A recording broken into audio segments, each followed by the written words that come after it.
दुसरीकडे उद्धव ठाकरे यांनी आज महत्त्वाची बैठक बोलावलेली आहे। सकाळी 11 वाजता शिवसेना भवनामध्ये या बैठकीचं आयोजन करण्यात आलेलं आहे। त्यामुळे एकंदरीतच आज पदाधिकाऱ्यांना मार्गदर्शन केले जाईल।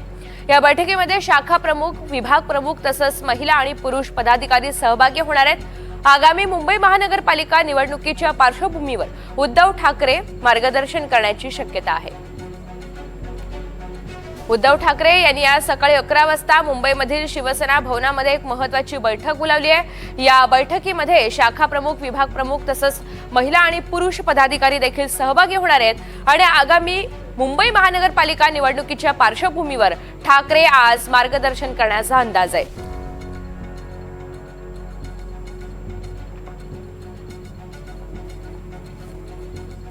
त्यामुळे आज उद्धव ठाकरे नेमका काय कानमंत्र देणार याकडे अर्थातच सगळ्यांचं लक्ष असेल।